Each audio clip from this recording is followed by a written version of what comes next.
தேவனுடைய திருநாமம் மகிமைப்படுவதாக. மீண்டுமாக இந்த அருளுரை துளிகளின் வாயிலாக உங்களை சந்திப்பதிலே நான் மகிழ்ச்சி அடைகிறேன். இன்றைக்கு நாம் 1 கொரிந்தியர் 9வது அதிகாரம் 25வது வசனத்திலிருந்து சிந்திக்க இருக்கின்றோம். 1 கொரிந்தியர் 9:25. பந்தயத்திற்கு போராடுகிற யாவரும் எல்லாவற்றிலேயும் இச்சையடக்கமாயிருப்பார்கள். அவர்கள் அழிவுள்ள கிரீடத்தை பெறும்படிக்கு அப்படி செய்கிறார்கள். நாமும் அழிவில்லாத கிரீடத்தை பெறும்படிக்கு அப்படி செய்கிறோம். எப்படி செய்கிறோம்? இச்சையடக்கத்தோடு சுய கட்டுப்பாடோடு இருக்கிறோம். பிரியமானவர்களே, இந்த வசனத்தை நாம் தெளிவாக புரிந்து கொள்ள இதனுடைய பின்னணியை, சரியாக சொன்னால் கலாச்சார பின்னணியை, கல்ச்சுரல் கான்டெக்ஸ்டை நாம் அறிந்து கொள்வது அவசியமாக இருக்கிறது. இது கிரேக்க தடகள போட்டிகளின் பின்னணியிலிருந்து, சூழலிலிருந்து பேசப்படக்கூடிய ஒரு வசனமாக காணப்படுகிறது. அதாவது இந்த உலகத்திற்கு தடகள போட்டிகளையும் உடற்பயிற்சி கூடங்களையும் அறிமுகம் செய்தவர்கள் கிரேக்கர்களே. அந்த கிரேக்கர்கள் தான் இந்த உலகில் ஒலிம்பிக் என்கிற விளையாட்டு போட்டிகளை, இன்றளவும் கொண்டாடப்படுகிற ஒலிம்பிக் கேம்ஸ், ஒலிம்பிக் விளையாட்டு போட்டிகளை அறிமுகப்படுத்தியவர்களாக இருக்கிறார்கள். 4 ஆண்டுகளுக்கு ஒரு முறை நடக்கக்கூடிய ஒன்றாக அந்த ஒலிம்பிக் கேம்ஸ் காணப்படுகிறது.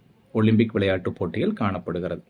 பிரியமானவர்களே, இந்த விளையாட்டில் அன்றைய காலங்களில், பண்டைய காலங்களில், வேதாகம காலங்களில் இந்த ஒலிம்பியன் கேம்ஸ், ஒலிம்பிக் விளையாட்டுகளில் பங்கெடுக்க போகின்ற விளையாட்டு வீரர்கள் கடுமையான கண்காணிப்பின் கீழாக கட்டுப்படுத்தப்படக்கூடியவர்களாக இருந்தார்கள். அதாவது அவர்களுக்கென்று ஒரு மேற்பார்வையாளரை வைத்து அவர்கள் எது சாப்பிட வேண்டும், சாப்பிடக்கூடாது என்றும், அவர்கள் சரியாக எந்த நேரத்திற்கு எழுந்திருக்க வேண்டும், உறங்க வேண்டும், எந்தெந்த நேரத்தில் உடற்பயிற்சி செய்ய வேண்டும் என்று பல விதங்களில் மேற்பார்வையாளர்கள் மூலமாக பயங்கரமாக கட்டுப்படுத்தப்பட்டார்கள். அவங்க விருப்பத்திற்கு ஏற்றாற்போல உணவுகளை சாப்பிட முடியாது. அங்கு அவங்க பரிந்துரைக்கின்ற உணவுகளை மட்டும்தான் அவர் எடுத்துக்கொள்ள வேண்டும். மட்டுமல்ல, இது இந்த ஒலிம்பியன் கேம்ஸ் ஆரம்பிப்பதற்கு 1 மாதத்திற்கு முன்னதாகவே அவர்களை ஓரிடத்திலே கூடி வரச் செய்து கண்காணித்து இவ்விதமாக அவர்கள் வழிநடத்தக்கூடியவர்களாக, அல்லது இன்னொரு விதத்தில் சொன்ன கட்டுப்படுத்தக்கூடியவர்களாக காணப்படுவார்கள். அதாவது அந்த விளையாட்டை நடத்துகிற அதிகாரிகள். அப்படிப்பட்ட ஒரு பின்னணியை மனதில் வைத்துதான் பந்தயத்துக்கு போராடுகிற யாவரும் எல்லாவற்றிலும் இச்சையடக்கமாயிருப்பார்கள் என்று பவுல் சொல்லக்கூடியவராக இருக்கிறார். அது மட்டுமல்ல, ஏன் அவங்க அப்படி கட்டுப்பாடோடு இருக்கிறாங்க அப்படின்னா, அந்த விளையாட்டில் அவங்க பங்கு கொள்ளணும். ஏன் பங்கு கொள்ளணும் அப்படின்னா, வெற்றி பெறுவதற்காக, வெற்றியின் மூலமாக பரிசுகளை பெறுவதற்காக. அதைத்தான் அடுத்த பகுதியிலே நாம் பார்க்கிறோம். அவர்கள் அழிவுள்ள கிரீடத்தை பெறும்படிக்கு அப்படி செய்ய. இந்த அழிவுள்ள கிரீடம் என்பது இந்த ஒலிம்பியன் கேம்ஸில் ஜெயித்தவர்களுக்கு அவர்கள் கொடுக்கக்கூடிய பரிசை குறிப்பிடுகிறதாக இருக்கிறது. முக்கியமாக இந்த அழிவுள்ள கிரீடங்கள், அதாவது அவர்கள் பெறுகிற பரிசுகள் என்னவெனில், இப்போ அந்த கேம்ஸில் பல போட்டிகள் நடக்கும். அதில் வெற்றி பெற்றவர்களுடைய பெயரை பறைசாற்றாளர், இந்த கமெண்ட்ரி என்று இருப்பார்ல, கமெண்டேட்டர் என்று கூட சொல்லலாம், அவர் என்ன செய்வார்? டிக்ளேர் பண்ணுவார். அவர் பெயரையும் சொல்லுவார், வெற்றி பெற்றவரின் பெயரையும் சொல்லுவார், அவர் எந்த ஊர்லேருந்து, நகரத்திலேருந்து வந்தார் என்பதையும் சொல்லுவார்.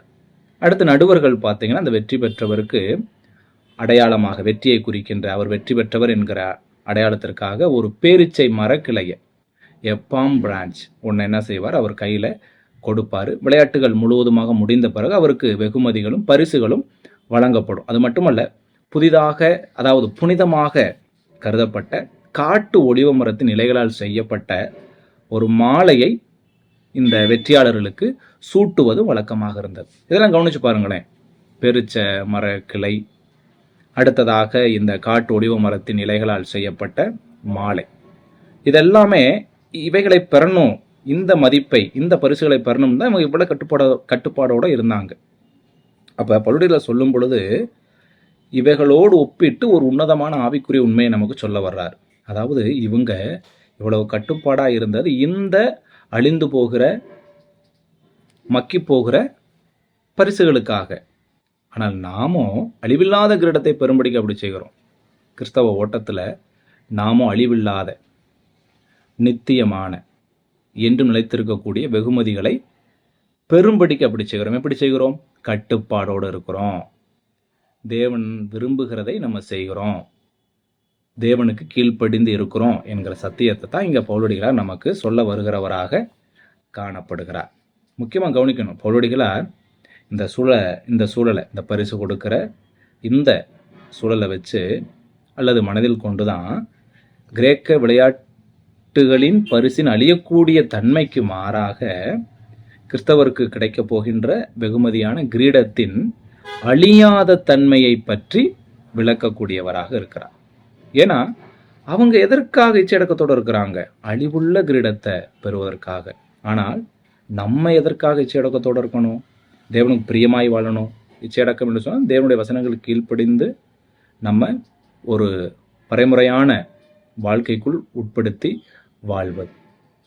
நம்ம எதுக்கு அப்படி இருக்கிறோம்? ஏன் இருக்கணும் அப்படின்னா, நம்ம பெறப்போவது அழிவுள்ள கிரீடம் அல்ல, அழியாத கிரீடம். ஆகவே அழிவுள்ள கிரீடத்துக்காகவே அவ்வளவு கட்டுப்பாடாக இருக்கும்போது நம்ம அழிவில்லாத கிரீடத்தை பெற போகிறோம். நம்ம எவ்வளவு கட்டுப்பாடாக இருக்கணும் என்பதான் இங்கே உள்ள கருத்து. ஆகவே நாமும் நம்முடைய வாழ்க்கையை பரிசோதித்து பார்க்க வேண்டியது அவசியமாக இருக்கிறது. பிரியமானவரே, தவறாக புரிந்து கொள்ளக்கூடாது. நம்ம இச்சையடக்கத்தோடு இருந்தால் தான் வெகுமதி பெறுவோம் அல்லது நித்தியத்தை பெறுவோம் என்கிற கருத்துக்கு நம்ம போக வேண்டாம். இப்போ இங்கே கவனிக்க வேண்டியது என்னன்னா, பவுல் அந்த கருத்தை சொல்ல வரல. இப்போ கவனிக்க வேண்டிய கருத்து என்ன அப்படின்னா, நித்திய வெகுமதியை, வாடாத வெகுமதியை பெறுகிற நம்ம எவ்வளவு ஒழுக்கமாக இருக்கணும், எவ்வளவு சுத்தமாக இருக்கணும், எவ்வளவு தரத்தோடு இருக்கணும் என்பதுதான் இங்கே உள்ள கருத்தாக இருக்கிறது. ஆகவே பிரியமானவர்களே, உண்மைதான் அந்த கிரேக்க ஒலிம்பிக் போட்டிகளில் பங்கேற்றவர்கள் அழிவுள்ள இந்த பூமியிலேயே முடிந்து போகக்கூடிய, அழிந்து போகக்கூடிய வெகுமதிகளுக்காக ரொம்பவும் கட்டுப்பாடோடு அவர்கள் இருந்தாங்க. நம்ம கிறிஸ்தவர்களாகிய நம்ம அழியாத வாடாத நித்திய கிரீடத்தை பெறப்போகிறோம், வெகுமதிகளை பெறப்போகிறோம். இப்போ நம்ம எவ்வளவு தூய்மையாக, எவ்வளவு தேவனுடைய வசனங்களுக்கு கீழ்ப்படிந்து நடக்க வேண்டும், இருக்க வேண்டும் என்பதை நியாயமாக சிந்தித்து பார்க்க அழைக்கப்படுகிறோம். ஆகவே சிந்திப்போம், செயல்படுவோம். வாடாத அழியாத நித்திய கிரீடத்தை, வெகுமதிகளை பெறப்போகின்ற நாம் வேத வசனங்களுக்கு கீழ்ப்படிந்து முற்றுமாய் நம்மை அர்ப்பணித்து ஒரு கிறிஸ்தவ வாழ்க்கை என்றால் இதுதான் என்கிற கட்டமைப்போடு கூட வாழ்வோமாக.